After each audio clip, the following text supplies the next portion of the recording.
예, 여러분 오늘은 이제 제가 바쁜 것이 아니고 여러분이 좀 바빠야 됩니다. 왜냐하면은 여기 안 보이죠? 병원에 갔어요. 얘가 좀 너무 많이 사용하다 보니까 조금 병원에 가서 회복돼 가지고 돌아와야 될 것 같습니다. 그래서 저 뒤는 아직 괜찮아요. 그러니까 여러분 이제 우리가 봐야 할 장면들이 많으니까 뒤를 보시고 이렇게 하시면은 좋겠습니다. 우리 여기 방 문 좀 문이 아니라 불 좀 꺼주시고. 아니 가만 있어봐. 안 꺼도 되겠네. 그러네요. 여기가 볼 필요가 없으니까 안 꺼도 되네. 저 뒤로 보시면 되니까. 뒤에 봤다 앞에 봤다 뒤에 봤다 앞에 봤다 그렇게 하시면 돼요. 네. 스마트폰 있으신 분들은 스마트폰으로 보면서 하면 되겠습니다. 야, 우리 첨단 시설을 활용하는 거예요 우리가. 그래서 저 스마트폰 없으신 분들은 저 뒤를 보시고 하면 되고.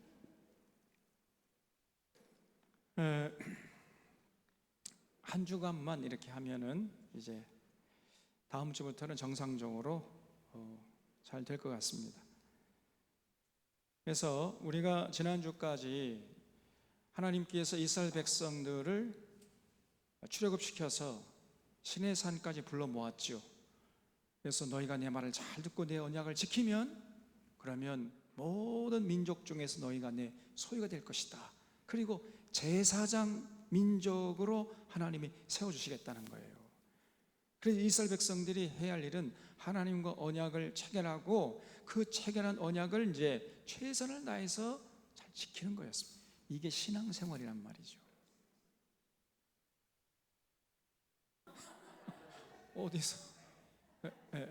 소리는 꺼주세요. 소리. 어디서 아주 천사 같은 소리가 들리는데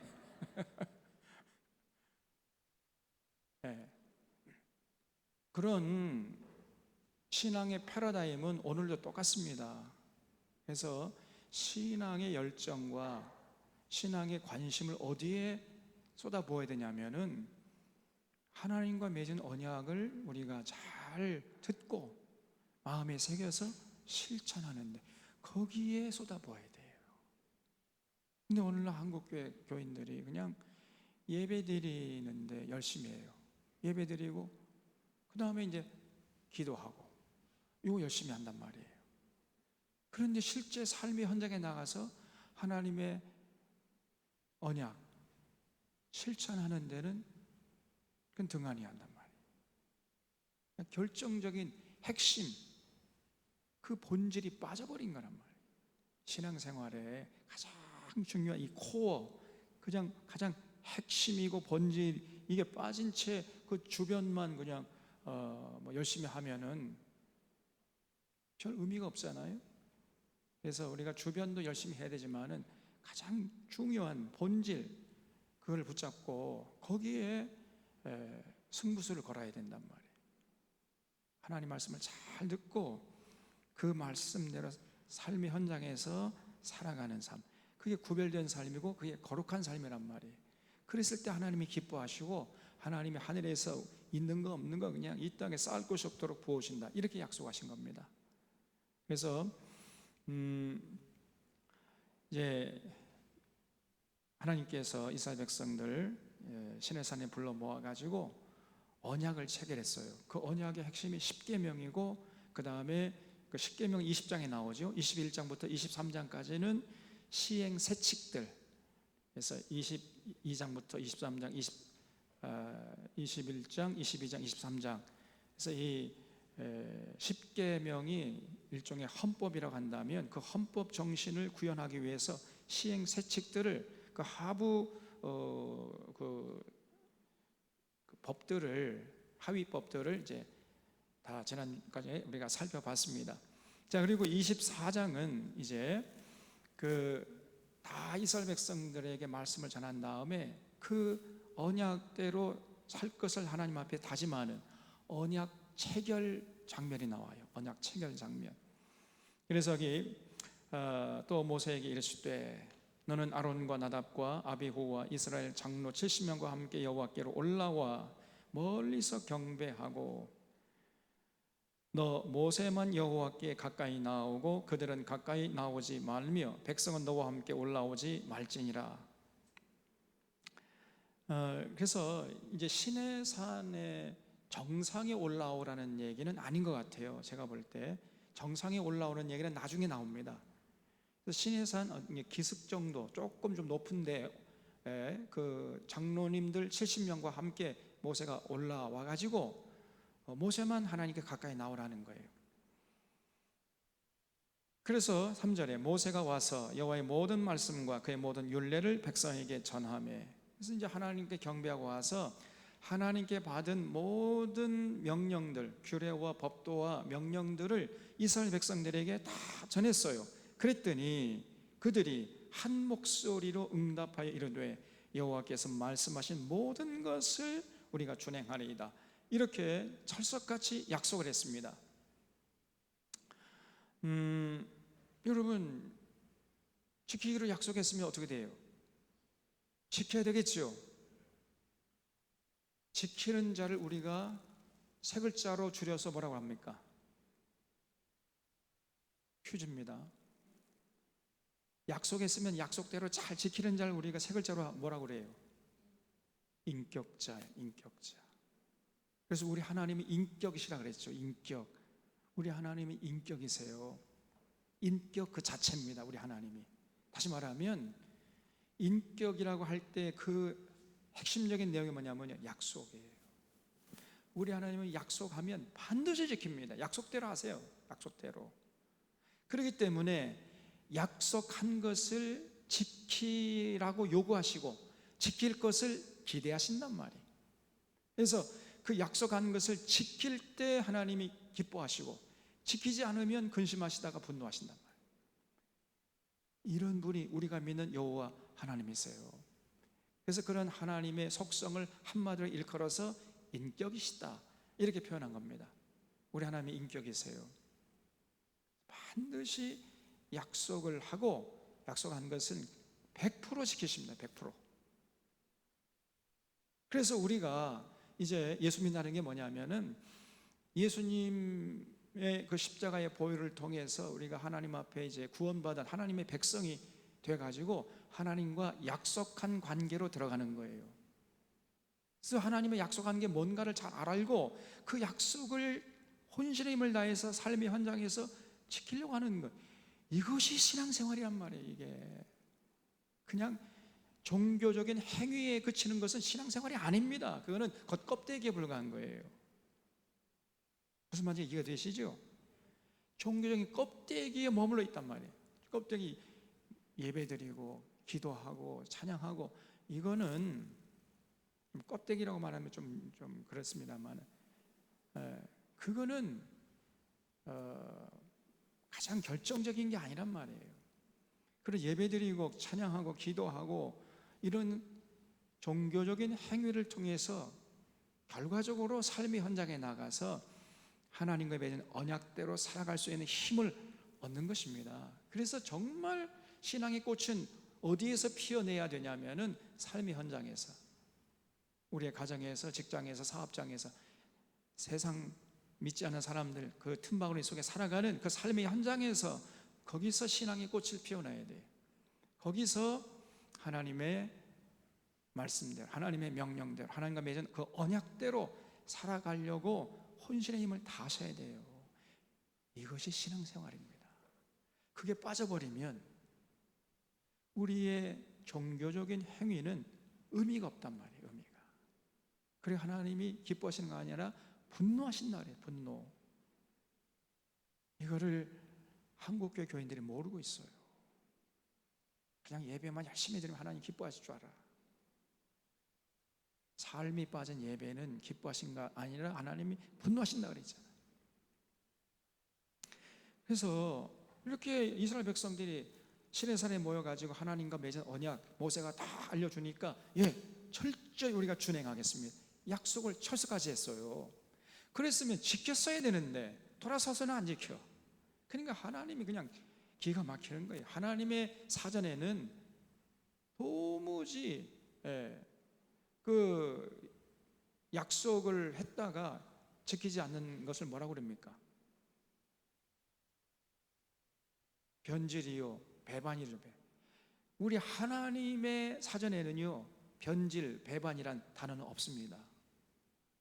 근데 이스라엘 백성들은 돌아서기만 하면 변질되고 돌아서면 배반하는 거예요.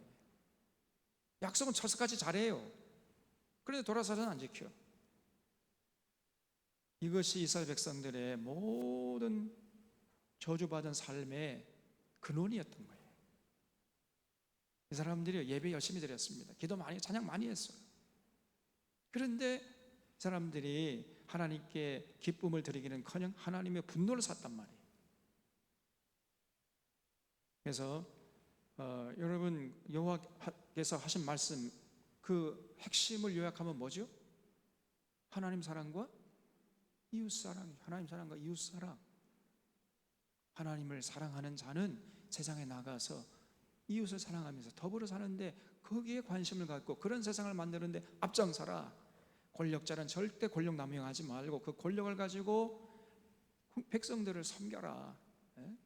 제사장은 권력자의 눈치 살펴고 권력자의 두근으로 하지 말고 하나님 말씀을 목이 칼이 들어와도 올곧게 전파하라. 가감하지 말고 왜곡하지 말고 노닥거리지 말고 바르고 빠르게 하나님 말씀을 온전히 전하는 거예요. 그리고 재판장은 뇌물 받지 말고 재판을 공정하게 죄 있는 자에게 죄 있다 하고 죄 없는 자는 죄 없다 하고, 그래서 억울한 사람이 생기지 않도록 해라. 상인들은 거짓 저울과 거짓 추를 쓰지 말고 공정하게 정직하게 성실하게 이렇게 장사해서 부당이득 취득하지 말아라. 그래서 모든 사람들이 더불어 살아가는 이런 세상을 만들라는 거예요. 이게 하나님의 모든 명령의 핵심 아닙니까? 이거를 반드시 지키라는 거예요. 그러면 그렇게 지키면 어떻게 되겠어요? 개인은 어떻게 되겠습니까? 평안하겠지요? 그리고 참 기쁨과 참 자유함을 만끽하지 않겠습니까? 그리고 사회는 어떻게 되는 거예요? 모든 사람이 그렇게 하나님의 맺은 언약을 지키면 어떻게 되는 거예요? 사회가 평화롭겠죠.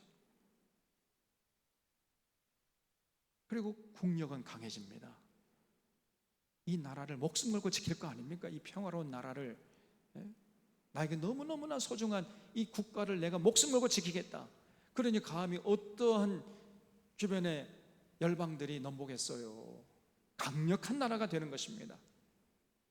그래서 하나님과 맺은 언약을 지켰을 때는 정말 이스라엘 1000년 동안의 역사를 살펴볼 때 그렇게 됐어요. 감히 어떤 이방 나라가 넘보지 못하는 강력한 나라를 이룰 수 있었고, 개인은 행복하고 사회는 평화롭고, 그래서 모든 사람이 행복하게 더불어 살아가는 이런 세상이 되었던 거예요. 그러다가 이스라엘 백성들이 또 변질되고 다 배반하고 그래가지고 우상 섬기면서 하나님과 맺은 언약을 팽개쳐버리면, 그러면 이제 개인은 불행해져요. 참 자유가 사라집니다. 사회는 불안해져요. 국력은 약해져요. 그래가지고 이방 족속들의 침략을 받아가지고 식민지로 전락하는 이런 역사를 1000년 동안이나 살았던 거예요. 하나님의 택한 백성들임에도 불구하고 복받기는 그저 맨날 그저 하나님께 얻어 터진 거예요. 이것이 구약 성경입니다. 그래서 지금 이 모세를 통해서 하나님께서 모든 명령을 이스라엘 백성들을 위해서 하신 거예요. 이스라엘 백성들 행복하라고. 그래서 그대로 하겠습니다라고 약속을 해놓고는 안 지켜, 이 사람들이. 근데 여러분, 이 사람들만 그렇습니까? 우리도 똑같아. 우리도 하나님 말씀을 듣고 아멘 할렐루야, 아멘이라는 말, 동의합니다, 제가 그대로 실천하겠습니다 해놓고 돌아서서는 또 세상에 나가서는 그냥 세상 가치관에 휘둘려 버려요. 물질 앞에 그냥 사람이 순식간에 변해버립니다. 신앙이고 뭐고 양심이고 뭐고 다 팽개져 버리고 그냥 자기 계산에 따라서 자기 이익을 위해서 살아버려요. 그러면 이 신앙생활 헛하는 거죠. 그리고 와서 하나님께 나와서 예배드리고 하나님 사랑합니다, 아이고 하나님, 그러면 하나님이 기뻐하시는, 분노하신단 말이에요. 우리 하나님이. 그렇게 예배 드려 백날 예배 드려봤자 그런 예배를 절대 우리 하나님이 받지 않으신단 말이에요. 그걸 잊지 마셔야 돼요. 자, 그래서 어쨌든 이스라엘 백성들이 이렇게 이제 하나님과 맺은 언약을 반드시 다 준행하겠다고 약속했어요. 자, 4절에 모세가 여호와의 모든 말씀을 기록하고 이른 아침에 일어나 산 아래의 제단을 쌓고 이스라엘 12지파들의 12기둥을 세우고 이스라엘 자손의 청년들을 보내 여호와께 소로 번제와 화목제를 드리게 하고 모세가 피를 가지고 반은 여러 양푼에 담고 반은 제단에 뿌리고 언약서를 가져다가 이스라엘 백성들에게 낭독하여 듣게 하니 그들이 이르되 여호와의 모든 말씀을 우리가 준행하리이다. 또 약속을 해. 그래서 이제 모세가 시내산 아래에 제단을 쌓은 거예요. 그래서 12지파를 상징하는 12기둥을 세워놓고 그리고 청년들을 보내가지고 소를 잡았습니다. 소를 잡아가지고 그 제물의 피를 양푼에 담았어요. 양푼에 담아 제사를 드리는데 6절 말씀 보니까 그 양푼에 담긴 절반은 제단에 뿌렸다는 거지요. 제단에 뿌리고 그 다음에 절반은 어디다 뿌렸겠을까요? 네? 백성들에게 뿌린 거예요. 좀 이따 나옵니다. 그래서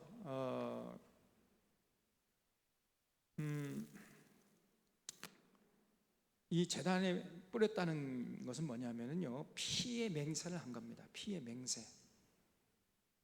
반드시 이거를 지키라. 만약에 지키지 않으면 너희들도 이런 재물과 같은 신세가 될 것이라는 거예요. 그렇게 맹세하게 했더니 이스라엘 백성들이 우리가 여호와의 모든 말씀을 준행하리다. 또 이렇게 맹세를 했던 거예요. 맹세를 했으면 지켜야 되는데 맹세해놓고 안 지켜요. 그게 참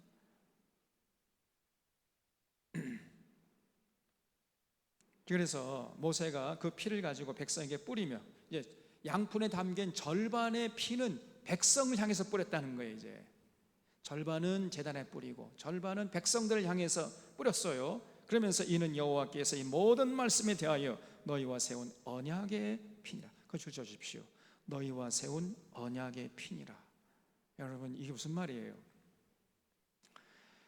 옛날에 장수들이 전쟁에 나아가기 전에 어떻게 하죠? 피의 맹세를 하죠. 손가락을 잘라요. 그래서 이제 각자 이제 피를 내 가지고 양푼에다가 피를 흥건히 이렇게 담습니다. 그래 가지고 그 피를 서로 돌려가면서 마시잖아요. 이건 뭘 의미하는 거죠? 그렇죠. 우린 절대로 배신하거나 변질하지 않고 죽어도 같이 죽고 살아도 같이 살겠다는 맹세를 하는 거 아닙니까? 이 피의 맹세잖아요. 지금 이스라엘 백성들이 하나님 앞에서 피의 맹세를 한 겁니다. 그래서 이 언약의 피라는 건요, 이 언약을 지키기로 하나님 앞에 이제 목숨을 걸고 맹세한, 약속한 거예요. 절대 이 땅에 사는 동안에 변질되지 않고 배신하지 않고 배반하지 않고 하나님과 맺은 이 약속, 말로 한 약속, 이 언약이죠. 말로 한 약속, 말로 한 약속, 이 언약을 반드시 지키겠습니다. 이렇게 맹세한 거예요. 만약에 이 언약을 지키지 않으면 우리가 소가 제물된 것처럼 그렇게 죽임을 당하도 감수하겠습니다. 이런 뜻이 담겨 있었던 거예요. 장수들이 이제 피를 다 한 양푼에 해가지고 다 돌려 마시면서 피의 맹세를 하고 만약에 그것이 깨지면 어떻게 되는 겁니까? 그러면 동지관계가 깨져버리잖아요. 그럼 그건 배신자지요. 변절자고. 그러면 뭐 쳐 죽여도 그건 죄가 되지 않는 거 아닙니까? 지금 이스라엘 백성들이 모세를 통해서 하나님과 이런 피의 맹세를 했던 거예요. 절대로 하나님과 맺은 약속 우리가 변질시키지 않고 배신하지 않고 반드시 지키겠습니다. 만약에 이거를 안 지키면 우리가 이 재물처럼 죽임을 당해도 감수하겠습니다. 이런 뜻이었더라고요. 여러분, 우리가 예수 믿는다는 게 바로 이런 의미가 있는 거예요.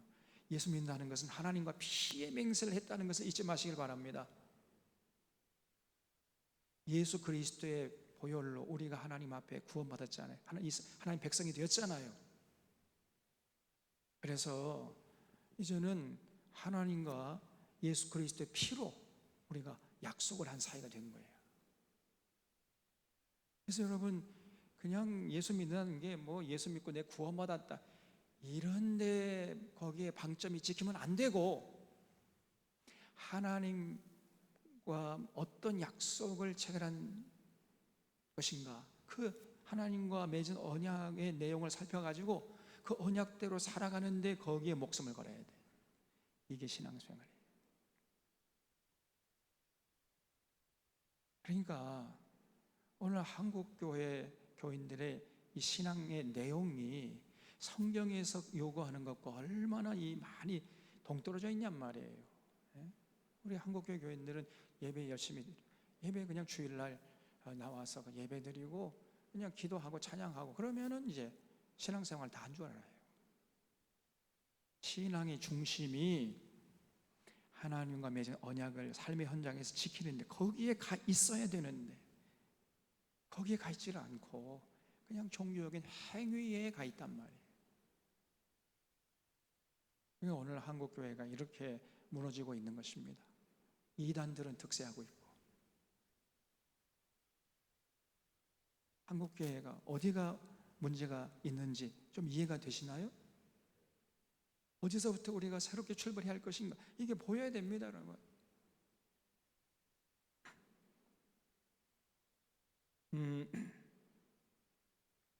자, 그래서 이제 12절에 보면은요, 여호와께서 모세에게 이르시되 너는 산에 올라. 이제 이때 시내산 정상으로 올라가고 말씀하신 거예요. 내게로 와서 거기 있으라. 내가 그들을 가르치도록 내가 율법과 계명을 친히 기록한 돌판을 내게 주리라. 모세가 그의 부하와 여호수아와 함께 일어나 모세가 하나님의 산으로 올라가며 장로들에게 이르되 너희는 여기서 우리가 너희에게로 돌아오기까지 기다리라. 아론과 훌이 너희와 함께 하리니 무릇 일이 있는 자는 그에게로 나갈지니라. 이렇게 이제 하나님이 명령하니까 모세가요 진짜 이 시내산 정상으로 올라간 거예요. 모세가 산에 오르매 구름이 산을 가리며 여호와의 영광이 시내산 위에 머무르고, 시내산 위라는 건 시내산 정상이라는 거죠. 구름이 엿새 동안 산을 가리더니 일곱째 날에 여호와께서 구름 가운데서 모세를 부르시니라. 산 위에 여호와의 영광이 이스라엘 자손의 눈에 맹렬한 불같이 보였고 모세는 구름 속으로 들어가서 산 위에 올랐으며 모세가 40일 40야를 산에 있으니라. 그러니까 시내산 정상에서 모세가요 40일 동안 있었다는 거예요. 이거는 정말 놀라운 이야기인 것입니다. 여러분, 여기 17절에 이스라엘 자손의 눈에 여호와의 영광이 산 위에 임하는 걸 보니까 이스라엘 자손의 눈에 맹렬한 불같이 보였다. 이게 무슨 말일까요? 이게 여러분, 저기 뒤에 안 보신 분은 뒤로 보세요. 이게 시내산이에요. 저 뒤를 꺼주세요. 방송실 저 뒤를 꺼줘. 뒤를 꺼주셔야 되겠어요. 뒤가 돼. 이게 완전히 돌산입니다. 돌산. 풀 한 포기가 없어요. 나무 한 그루가 없는 완벽한 이 돌로 만들어진 산, 돌산이야. 시내산이. 이거 보세요.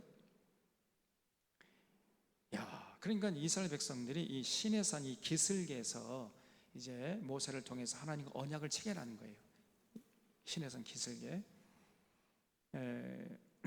여기 보면은 이게 이제 성 캐더린 수도원인데 시내산 기슭에 있는 캐톨릭 수녀원이에요. 여기에 왜 수도원이 들어섰냐 하면은 여러분, 이 성 캐더린 수도원이 굉장히 역사적인 장소인데 까마득한 옛날에 바로 모세가 여기서 하나님 만나 뵙고 하나님께 부름을 받았던 곳입니다. 거기에 지금 캐톨릭의 수도원이 서 있는 거예요. 성 캐더린 수도원입니다. 그래서 이 수도원 안에 들어가면은 떨기나무가 있어요. 그 모세가 시내산을 지나다가 떨기나무가 불이 타는데 잿더미가 되지 않아서 야, 이게 도대체 웬일이냐 하고 호기심으로 찾아갔다가 거기서 하나님의 음성을 듣고 하나님께 부름받은 그런 사건이 나왔지요. 바로 이 장소가 그 장소란 말이에요. 이 성 캐더린 수도원 안에 떨기나무가 있는데 여러분 보고 싶어요, 안 보고 싶어요? 궁금해요, 안 해요? 500원, 구매가면 500원. 그냥 오늘은 홍보 기간이기 때문에 입장료 없이 그냥 들어가 봅시다. 샥 들어갑니다. 이게 성 캐도린 수도원 안에 있는 떨기나무의 모습입니다. 이게 모세 시대 때에 모세가 하나님께 부름받은 곳이란 말이죠. 여러분, 그래서 이제 이 기슭을 통해 가지고 시내산 정상으로 올라가는데 굉장히 험악합니다. 굉장히 그 거친 산이에요. 악산입니다, 악산. 여기 보세요, 이게. 이렇게 협곡을 또 지나야 되고요. 그리고 여기는 또 너무나 뜨겁기 때문에 낮에 태양이 떠오르면은요, 산에 오를 수가 없습니다. 햇빛이 너무 강렬해서. 그래서 주로 해 뜨기 전에 새벽에 오르거나 아니면 해가 진 저녁에 올라야 돼요. 저도 이제 성지순례 갔었는데 저는 한 3번 정도 갔던 것 같아요. 3번 정도. 근데 갈 때마다 한 12시쯤 도착해가지고 잠을 자잖아요. 그럼 한 2시쯤 가이드가 깨워요. 지금 뭐 하고 있냐? 빨리 우리 시내산 올라가야 된다. 해가지고 한 2시쯤부터 이제 시내산에 올라오면은 한 5시나 6시쯤 되면은요, 저 동편에서 해가 떠오르잖아요. 그러면 일출을 볼 수가 있는 거예요. 그런데요, 놀라운 것은 해가 떠오르잖아요. 그럼 그 햇빛을 받아가지고 돌산이 어떻게 변하겠어요? 그렇죠. 마치 불타는 같이 보이는 거예요. 그래서 지금 맹렬한 불같이 보였다는 거예요. 이 태양이 떠오르면요, 그 햇빛에 이 태양빛이 바위에 이렇게 부딪히면서 바위가 완전히 시시각각 황금색으로 변하는 거예요. 황금색으로. 전부 사방팔방이 황금으로 변합니다. 여기도 황금이 있고 저기도 황금이 있고. 여기 보세요. 이게 지금 햇빛이 비치는 곳이에요. 얼마나 신비한 광경인지 알 수가 없는 거예요. 그래서 이스라엘 백성들이 멀리서 보니까 그 산이 불타는 것처럼 맹렬한 불같이 보였다. 이렇게 지금 묘사하고 있는 거죠. 여기 보세요. 야, 이게 나무 한 그루 없다니까요. 풀 한 포기가 못 자라. 여기 우리 한번 가봐야 됩니다. 이집트가 조금 이제 정세가 안정되면은 갈 수가 있는데 지금은 조금 어려운 것 같기도 하고, 이제 코로나도 좀 잠잠해지면 우리가 한번 여기 가봐야 돼요. 반드시 여기는 한번 가봐야 돼. 시내산에 굉장히 깎아내지들었다. 낭떠러지도 있습니다. 여기를 보통 사람들은 이제 낙타를 타고 가요. 저는 근데 걸어서 갔습니다. 왜냐하면은 그때 내가 한번 모세가 되어보자. 모세는 걸어 올라갔거든요. 그래서 저도 이제 한번 그 까마득한 옛날에 4,000년 전 그 모세를 생각하면서 밤하늘에 그냥 총총히 떠 있는 별들을 바라보면 너무나 신비롭습니다. 다른 사람들은 다 낙타 타고 가는 데는 혼자 걸어가는 거예요. 그 은혜가 넘쳐요.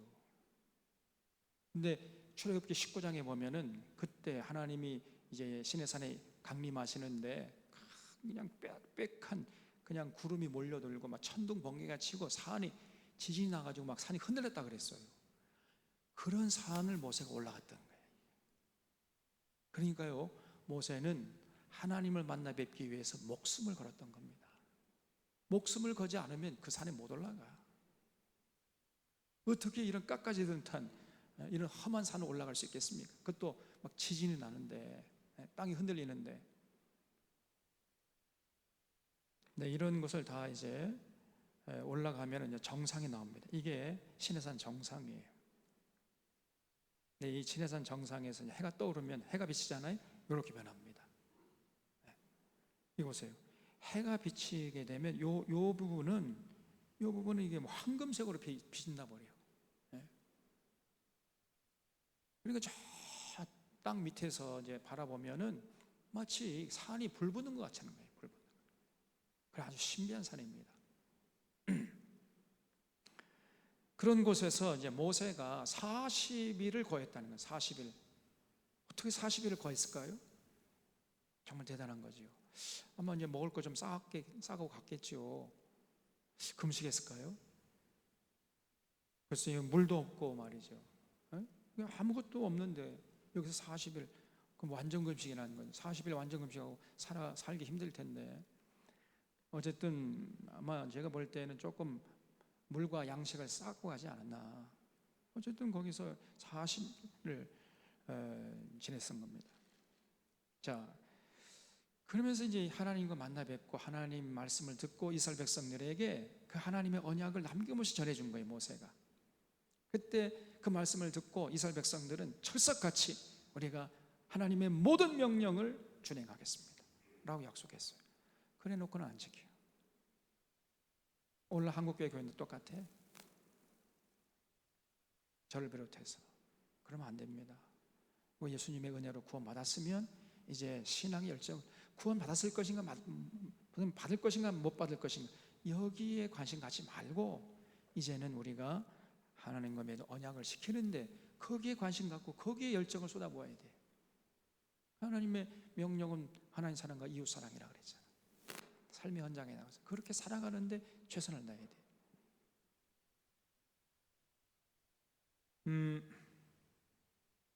자, 그 다음에 25장부터 40장까지는요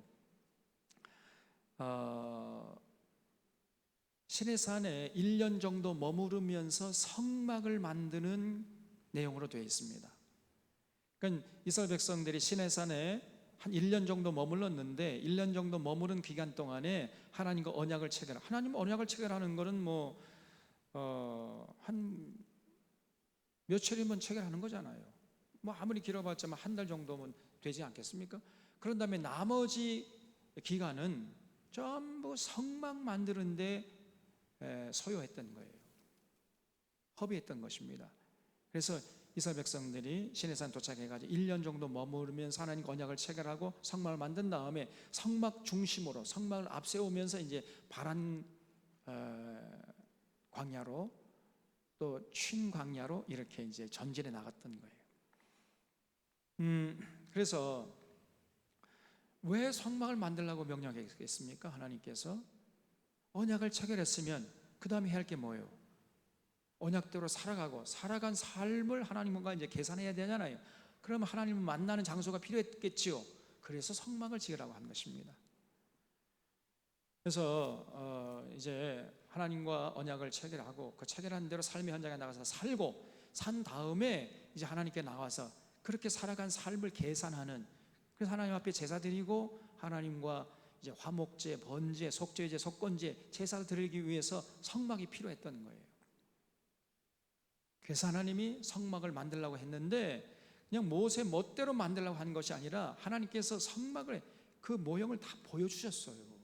내가 보여준 그대로 이걸 너 지켜라, 만들어라, 이렇게 명령하신 겁니다. 그래서 이제 모세가 성막을 만들었는데 짠, 이게 모세가 만든 성막입니다. 여기 보시면은 성막은 반드시 동쪽을 바라보도록 이렇게 위치를 정했습니다. 동쪽을 향해서 이렇게 성막이 이렇게 서 있어요. 그러면은 제사 드리러 온 사람들이 이제 성막 안으로 들어오려면 어떻게 됩니까? 성막 문이 동쪽을 향해 있으니까 성막 안으로 들어가려면 어떻게 해야 돼? 제사 드리러 온 사람은 등지고 동쪽을 향해 등지고 들어오지요. 그러니까 서쪽을. 그러니까 서쪽에서 이렇게 동쪽으로 들어가는 겁니다. 그러니까 제사 드리러 온 사람은 동쪽을 등을 지고 이 성막 안으로 들어가는 거예요. 성막 안에. 성막 안에 들어가면은 여기가 이제 번제단이 있습니다. 그래서 그 제사 드리러 온 사람이 가져온 제물을 잡아서 피를 내 가지고 제단에 뿌리고 그 다음에 그 동물의 고기를 각을 떠서 그 제단 위에 놓고 태우는 거예요. 그게 제사입니다. 그러니까 여러분 생각해 보세요. 이 동물의 고기가 타면 어떤 냄새가 있습니까? 단백질 타는 냄새가 어떻죠? 굉장히 고약하죠. 그래서 이 번제단이라는 것은요, 여러분, 피가 뿌려지고 막 동물의 그 고기가 막 타고 얼마나 냄새가 지독하겠습니까? 그런 곳이에요, 이 번제단이. 그리고 제사 드렸으면 이제 제사 드리러 온 성도는 이제 이쪽으로 나가는 거예요, 다시. 그래서 동쪽을 향해서 등을 지고 들어왔다가 죄를 지었으니까 이제 그냥 막 죄스러운 몸을 가지고 들어왔다가 제사 드리면 나면 다 죄 사함 받고 이제 가벼운 마음으로 동쪽을 바라보면서 나가도록 이렇게 성막의 위치를 정하라 그랬어요, 하나님이. 그래서 제사 드린 사람은 여기까지밖에 못 들어갑니다. 번제단까지 더 이상 못 들어가요. 여기서 제사 드리고 나가야 돼. 그리고 제사장은 같이 합력해서 제사를 드린 다음에, 그러니까 뭐 막 손과 발에 또 옷에 피도 묻고 뭐 이렇게 태우다 보면은 막 재도 앉고 그러지 않겠습니까? 그러면 몸이 더러워지잖아요. 더럽혀진 몸을 이게 물두멍에, 이게 여기에 물이 가득 담겨 있어요. 물두멍에 가서 몸을 씻는 거야. 손과 발을 씻고 그 다음에 성소에 들어갑니다. 이게 성막이에요. 성막에 있는 여기 첫 번째 휘장, 이게 첫째 휘장이야. 여러분, 이 출애굽기 25장부터 40장까지 내용을 잘 알고 있어야 나중에 신약 성경이 이해가 되는 거예요. 출애굽기 25장부터 40장까지 내용을 모르면 특별히 이 히브리서를 절대 이해할 수 없습니다. 히브리서는요, 이 구약 성경을 기초로 해서 기록되어 있기 때문에, 특별히 출애굽기를 기초로 해서 기록되어 있기 때문에 히브리서를 이해하려면 반드시 출애굽기 25장부터 40장까지 잘 이해하고 있어야 됩니다. 그래서 여기 이제 첫째 휘장을 걷고 돌아가잖아요. 그러면 성소가 나와요. 그 다음에 그 성소에서 제사장이 이제 여러 가지 성소에서 지성소를 바라보고 오른쪽에는 진설대가 있어요. 진설대, 진설병이라는 떡을 만들어 가지고 빵을 만들어서 12개 만들어 두 줄로씩 6개씩 두 줄로 이렇게 일주일 동안 진설했다가 걷어낸 것은 제사장들이 먹고, 그 다음에 또 새로운 빵을 만들어 가지고 12개를 만들어서 두 줄로 이렇게 진설하는 그 진설대가 있어요. 왼쪽에는 등대가 있습니다. 등대. 그래서 등대에 기름, 올리브 기름을 내 가지고 거기에다가 이제 등불을 밝혀야 돼요. 그리고 중앙에는 뭐가 있어요? 분향단이 있습니다. 그래서 향을 피워가지고 그 연기가 이렇게 하나님께 향해서 올라가도록 그렇게 하는 곳이 성소예요. 그래서 성소 관리를 제사장들이 맡았단 말이죠. 그리고 성소에서 이제 더 안쪽으로 들어가면은 이제 휘장이 또 하나 있어요. 그걸 둘째 휘장이라고 그래요. 그 둘째 휘장을 걷고 안으로 들어가면 거기가 바로 지성소입니다. 지성소. 그 지성소 안에는 뭐가 있느냐? 언약궤가 있어요. 언약궤. 그 언약궤 안에는 또 뭐가 있어요? 세 가지가 있죠. 아론의 쌍난 지팡이가 있고, 돌비가 있고, 두 돌비가 있고, 그 다음에 만나가 들어있단 말이에요. 이렇게 구조가 되어 있습니다. 그래서 다시 정리하면 여기 이 성막에 그 담이 있어야 되겠죠. 이 담이 있어요. 이 벽, 성막을 둘러싸고 있는 벽이 있는데, 이 벽은 뭘로 만들었냐면은 조각목으로 만들었어요. 조각목이 뭐냐면 시띠나무입니다. 시띠나무. 시띠나무 뭐냐면 일종의 아카시아과예요. 아카시아과. 아니, 나무가요 굉장히 볼품이 없습니다. 보여줄까요? 이게 시띠나무예요. 이 시띠나무를 가지고 그 거룩하신 하나님이 임재하시는 성막을 만들려고 한 거예요. 이게 조각목이야. 왜냐하면 저 시띠나무 쪼개면요 조각조각 떼버려요. 그래서 조각목이에요. 그러면 왜 하나님이 이런 볼품이 없는 시띠나무 조각목을 가지고 성막을 만들려고 하셨을까요? 왜 그랬어요? 정답. 야, 시띠나무밖에 없어요. 이 시내산에 아무것도 없어. 시띠나무밖에 없단 말이에요. 그러니까 그거 가지고 그거라도 만들어라, 이렇게 말씀하신 거예요. 그러니까 여기서 알 수 있는 게 뭐냐면, 우리 하나님은 절대 우리에게 무리한 요구를 하지 않으시는 분이시란 말이에요. 저기 저 아람 땅 가가지고 거기 백향목 가져다가 만들라, 이렇게 요구하신 분이 아니세요. 우리 하나님은 그냥 거기 형편껏 그 있는 거 가지고 그냥 만들어, 그래도 괜찮아, 내가 거기에 임해 줄게, 이렇게 말씀하신 거예요. 이 시띠나무는요, 보면 볼수록 볼품이 없습니다. 왜냐하면 여기는 햇빛이 너무 뜨겁기 때문에 이렇게 아카시아과가 아니면 생존할 수가 없어요. 나무들이 참, 나무들이 이렇게 이파리가 돌돌 말려가지고 가시가 되어버린 거예요. 왜냐하면 그 수분을 이렇게 함유하기 위해서 넓게 펴고 있으면 수분이 다 날아가 버리잖아요. 그래서 이거 보세요. 이게 이제 시띠나무인데요, 나무가 진짜 볼품이 없습니다. 그래서 이런 나무를 만들면 조각목밖에 될 수가 없어요. 근데 이 조각목으로 이제 만들라는 거죠. 그래서 이거 이제 이 성막의 벽은 다 시띠나무, 또 뭐 번제단도 마찬가지고요. 다 이 기본은, 나무의 기본은 조각목이야. 그리고 여기 이제 이 문이 있는데, 이 문은 청색, 자색, 홍색 실로 꽈가지고 만듭니다. 그럼 우리가 중국집 들어갈 때 이렇게 뭐가 있죠? 문이 어떤 뭐 이렇게 나무로 만든 게 아니잖아요. 쇠문도 아니잖아요. 뭘로 되어 있습니까? 중국집 들어갈 때 뭘로 되어 있어요? 뭐 구슬 같은 게 이렇게 늘어져 있지요. 그러니까 딱 젖히면 들어갈 수 있는 거 아닙니까? 그렇게 되어 있어요. 이 성막의 문이 나무나 뭐 무슨 철문으로 된 게 아니라 청색, 자색, 홍색 실로 꽈가지고 이렇게 늘어났단 말이에요. 그래서 이렇게 딱 거치면 들어갈 수 있게 돼 있어요.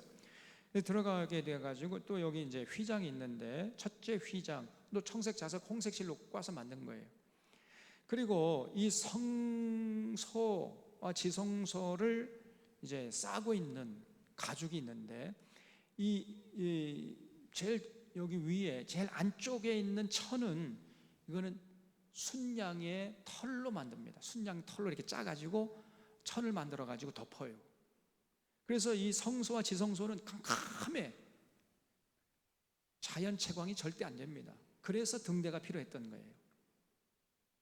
등대가 꺼져 버리면 그냥 캄캄해 가지고 아무것도 안 보입니다. 그래서 여기 빨간 천은, 이거는 순염소의 털이에요. 순염소 털을 붉게 염색해 가지고 짜서 만든 것이고, 그 다음에 그 위에 가죽은 이게 무슨 가죽이에요?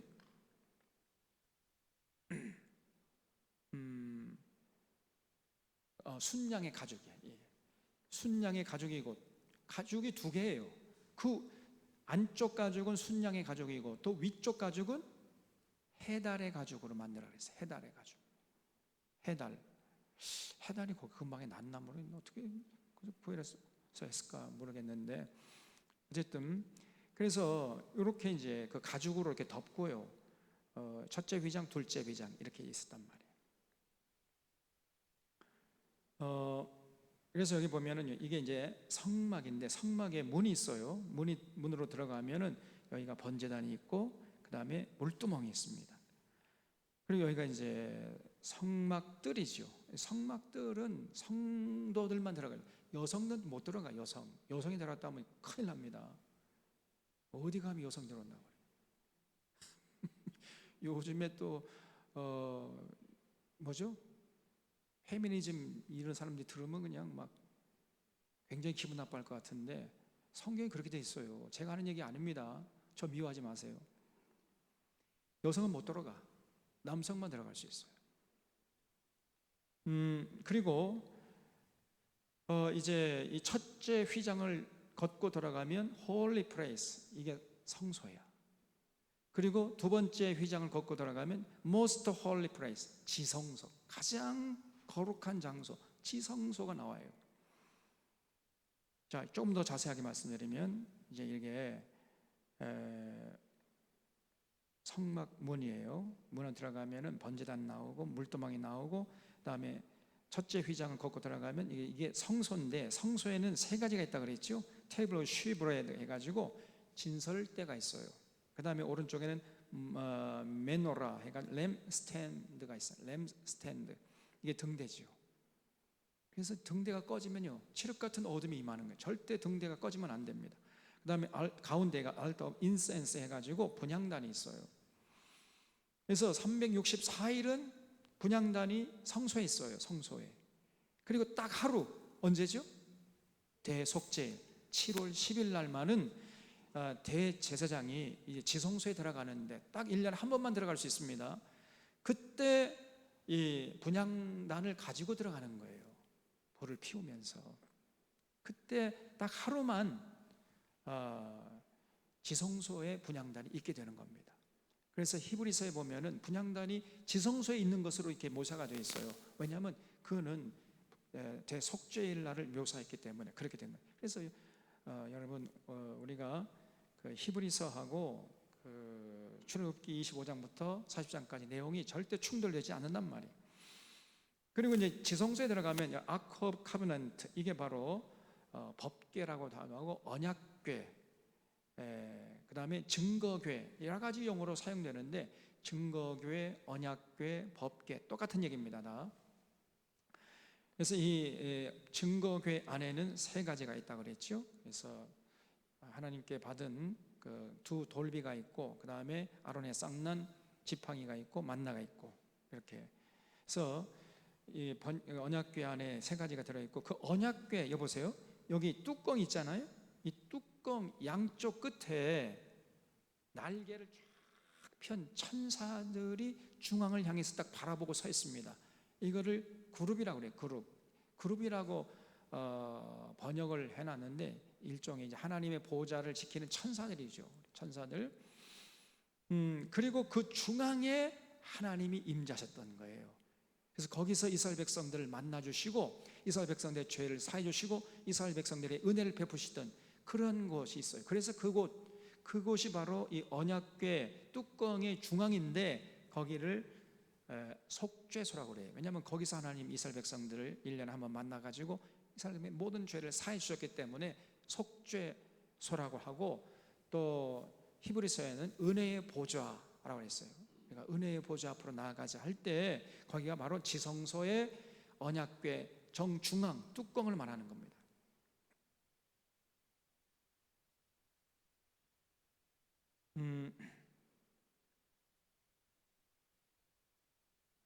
그래서 이 언약궤 안에는 아까 말씀드린 대로 두 돌판이 있고, 아론의 쌍난 지팡이, 또 만나가 들어있다 그랬죠. 이거는 무슨 의미가 있냐면은 1년에 한 번 제사장이 딱 들어가잖아요. 그럼 하나님이 묻는 거예요. 너 두 돌판에 딱 섰을 때 내가 명령한 그 언약을 지키면서 살겠느냐? 예, 그렇게 살겠습니다. 너 그렇게 그렇게 살아왔고 또 그렇게 살아갈 것입니다. 그러면 통과해요. 근데 만약에 그때 거기서 조금이라도 주저하면 그 자리에 죽임 당합니다. 무서운 것이에요. 그 다음에 다음에 넘어가면은 이제 아론의 쌍난 지팡이가 나와요. 그러면 하나님이 그 아론의 쌍난 지팡이 앞에서 물으시는 거예요. 너 하나님이 세우신 권위의 질서가 있는데 그 권위의 질서를 네가 순종하면서 살아가겠느냐? 예, 그렇게 살아왔고 앞으로도 살아가겠습니다. 그러면 통과해요. 거기서 조금이라도 머뭇거리면 그 자리에서 죽임이 나가는 겁니다. 그 다음에 이제 세 번째로 이제 만나 앞으로 가면은 하나님께서 물으시는 거예요. 내가 너에게 준 은혜로만 너는 살겠느냐? 다른 생활수단 갖지 않고 전적으로 하나님이 베푸시는 그 만나로만 살기로 약속하겠느냐? 예, 그렇게 살아왔고 그렇게 살 것입니다. 그러면 통과해요. 그래서 여러분, 이 세 가지 이 법궤 안에 들어있는 게 굉장히 의미심장한 것이란 말이에요. 우리도 똑같은 질문 앞에 서야 돼요. 하나님의 명령대로 살겠느냐? 하나님의 권위의 질서를 지키겠느냐? 하나님의 은혜에만, 다른 수단 방법 강구하지 않고 하나님의 은혜 안에서 살려고 하겠느냐? 어떤 사람은요, 하나님의 은혜 그까짓 거 뭐 필요 없고 나는 은행 통장 잔고 정도만 넉넉하면은 그건 족하다 이렇게 생각해요. 근데 우리 믿는 사람들은요, 은행 통장에 잔고 그 의지하지 말고 하나님의 은혜, 하늘에서 내려오신 그 만나, 그걸 의지해서 살라는 것입니다. 그렇게 살아야 돼요, 우리가. 어떤 사람은요, 은행 통장에 잔고가 넉넉하면 기분 좋고, 통장의 잔고가 줄어들면 이제 걱정 근심으로 그냥 막 세상이 무너질 것처럼 걱정하면서 한숨이 밤잠을 못 자요. 그거는 믿음이 아니죠. 자, 이게 이제 여기가 성막이고요. 성막의 문이고, 여기가 성막의 문이고, 그 다음에 여기가 번제단이고, 그 다음에 물두멍이고, 첫째 휘장에 들어가면 성소고, 성소 앞 맨 왼쪽에 떡상이 진설대죠. 그 다음에 왼쪽에 금 촛대가 있고, 중앙에 분향단이 있어요. 또 둘째 휘장을 걷고 들어가면 지성소가 있는데, 이게 바로 언약궤가 있고, 그 언약궤 맨 뚜껑 중앙이 하나님이 임하셨다. 그래서 시온자 또는 속죄소, 은혜의 보좌 이렇게 말하는 겁니다. 여기 지성 내부가 있는데 1년에 한 번 이 대제사장에게 들어갈 수 있습니다. 언약궤가 있죠. 그 다음에 성소와 지성소, 이게 여러분 여기가 이제 딱 들어오는 데인데, 여기 들어오면 여기가 성소죠. 그리고 또 둘째 휘장을 걷고 들어오면 여기가 이제 지성소가 되는 거예요. 지성소. 여기가 지성소, 여기가 성소 이렇게 되겠죠. 이렇게 되어 있습니다. 그래서 이 첫째 휘장을 걷고 들어가면 이제 성소가 나오고, 둘째 휘장을 걷고 들어가면 지성소가 나오고. 지성소가 넓이가 그렇게 넓지가 않아요. 제 담임 목사 거기 담임 목사실, 그보다 조금 더 클 건가 말 건, 그 정도밖에 안 돼. 하나님이 임재하시는 곳인데 크기가 그 정도밖에 안 됩니다. 그 이상 어떤 대형교회 목회자도 자기 방을 그 이상 더 크게 만들면 되겠어요, 안 되겠어요? 예? 아니, 지가 하나님보다 더 높아? 그래서 교만하잖아, 이게. 아니, 이 위대하신 하나님도, 하나님이 임재하시는 그 방이 제 방보다 조금 더 클 정도, 그 정도밖에 안 되는데, 여러분이 이 대형교회 목사들 거기 한번 집무실 가봐요. 아방궁을 차려놓고 있다니까. 지금 하나보다 더 높은 거야. 그렇게 하면 안 됩니다.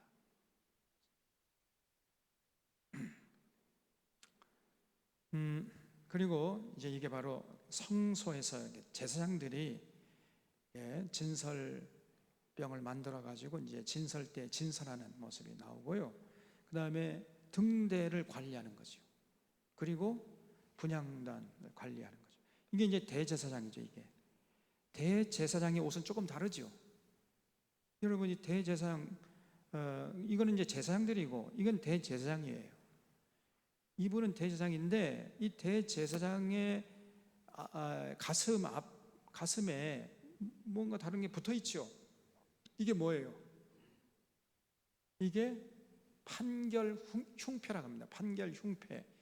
여기에는 이거 보세요. 여기에 자세히 보시면 세 줄로 해가지고, 세 개씩 해가지고 네 줄로 해가지고 12지파를 상징하는 12보석이 여기에 달려 있습니다. 이걸 판결 흉패라고 그래. 출애굽기 28장을 보세요. 출애굽기 28장 15절 또 보면은, 너는 판결 흉패를 에봇 짜는 방법으로 금실과 청색, 자색, 홍색 실과 가늘게 꼰 배실로 정교하게 짜서 만들되, 길이와 너비가 한 뼘씩 두 겹으로 네모 반듯하게 하고. 한 뼘이면은요, 이 한 뼘 이게 20cm입니다. 한 뼘씩. 예?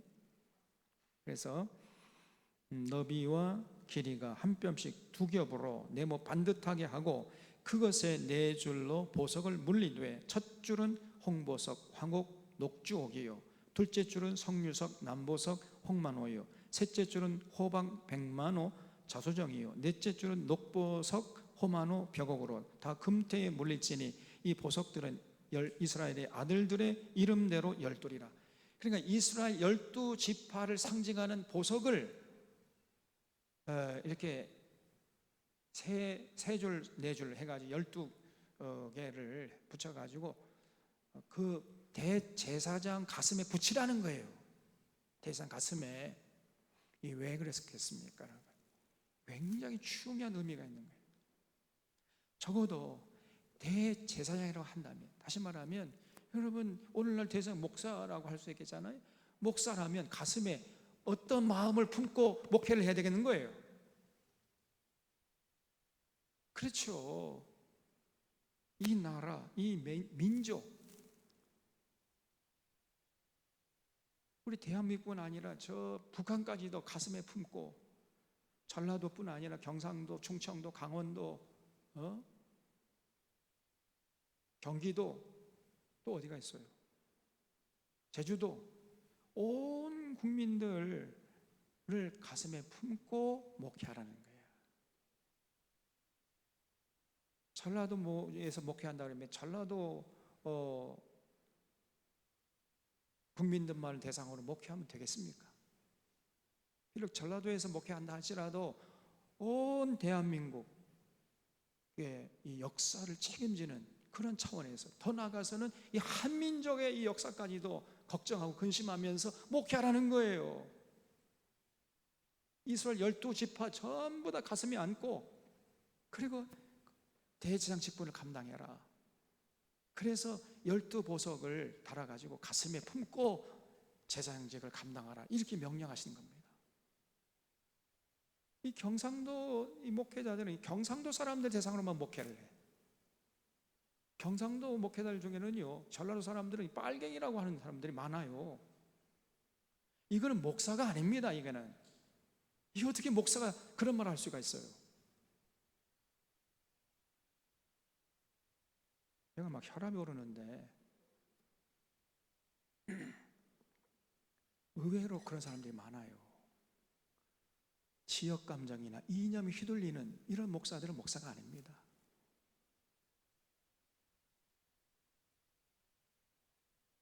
여기 보세요. 12지파를 상징하는 12보석을 가슴에 품고, 12지파 전부 다 품고 그들을 하나님 앞으로 인도하는데 최선을 다해다오. 그래서 대제사장의 가슴에 12보석을 붙인 판결 흉패를 입고 제사장직분 감당하라, 이렇게 명령한 겁니다. 그래서 여기 29절 보세요. 28장 29절에 아론이 성소에 들어갈 때에는 이스라엘의 아들들의 이름을 기록한 이 판결 흉패를 가슴에 붙여 여호와 앞에 영원한 기념을 삼아라. 그러면 그래서 모든 이 시대의 목회자는요, 대제사장 아닙니까? 그래서 사실은 여러분도 대제사장이야. 오늘 이 시대는요, 사실 만인 제사장 아닙니까? 여러분도 제사장이고 저도 제사장, 다 제사장. 그리고 우리 모두가 사실은 신앙생활 할 때 온 이 민족을 가슴에 품고, 여러분 우리가 신앙생활을 해야 되고, 기도할 때에도 온 이 나라, 온 민족, 이 땅에 하나님의 공의와 정의가 강물처럼 흐르도록 그를 놓고 기도해야 되는 거예요. 우리만 잘 먹고 잘 살게 해달라고, 나 외에 다른 이웃들은 죽든지 말든지 관심도 없고 우리 지역만 잘 먹고 살려면 되는 것이고, 이런 식으로 이 기도하고 또 살아가고 또 목회하고, 이거는 신앙이 아닙니다. 한마디만 그 이단이에요. 이단 중에서 아주 상이단입니다, 여러분. 그래서 사실은 이 정통교회 안에도요, 이단들이요 너무나 많아요. 이게 목회자들 가운데서도 이거 목사라고 할 수 없는 사람들이 너무나 많습니다. 어떻게 그런 사람들이 목사라고 하는 거예요? 지역 감정에 휘둘리고 이념에 휘둘리면서 조금만 하나님 말씀대로 가난한 사람들 배려자 그러면요, 종북 좌파 빨갱이래. 그런 사람은 목사가 아닙니다. 시장 잡배만도 못한 것들이에요. 그런 것들이 목사라 어깨에 힘을 주고 다니는 겁니다. 오늘날 한국교회 안에 이런 사람들이 너무나 많아요. 그러니 한국교회가 어떻게 건강한 교회가 될 수 있겠습니까?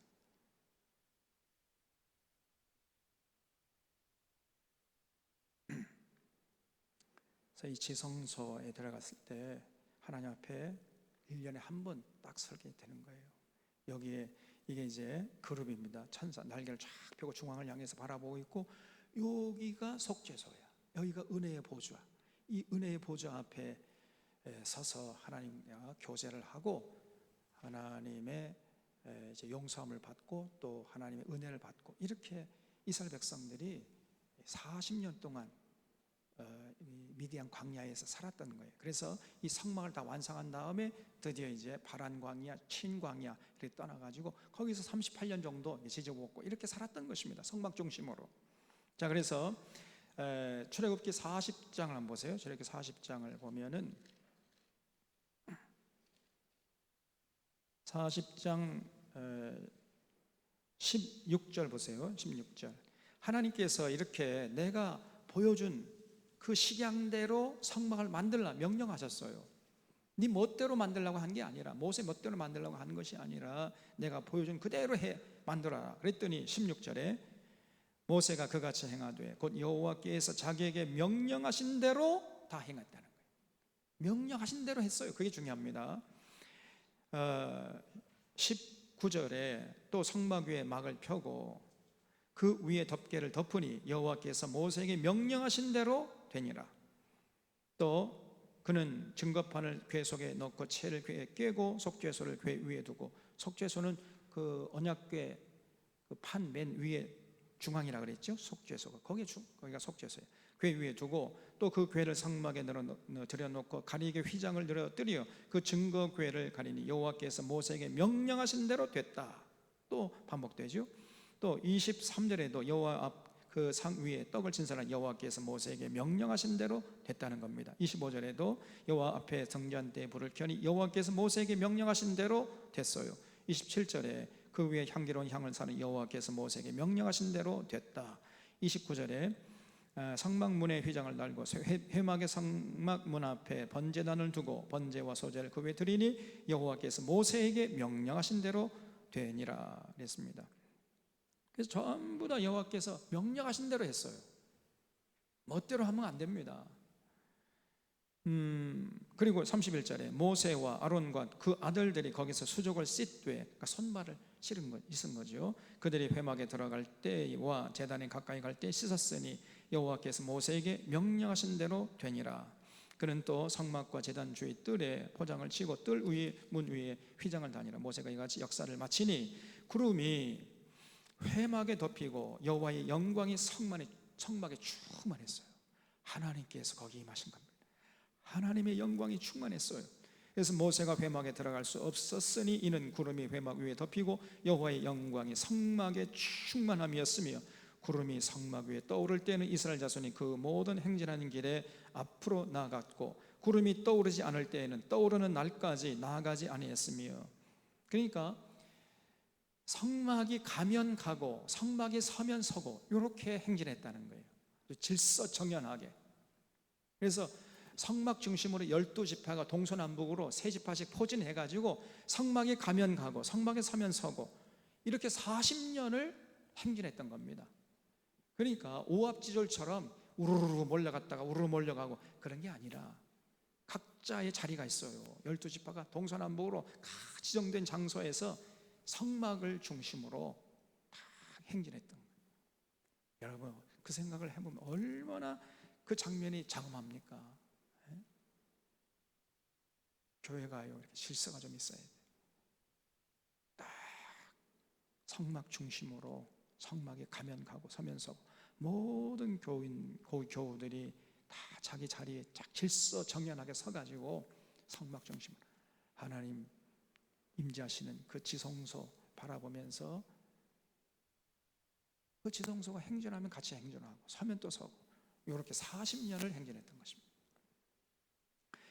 그래서 8절에 낮에는 여호와의 구름이 성막 위에 있고 밤에는 불이 그 구름 가운데 있음을 이스라엘 온 족속이 그 모든 행진하는 길에서 그들의 눈으로 봤더라.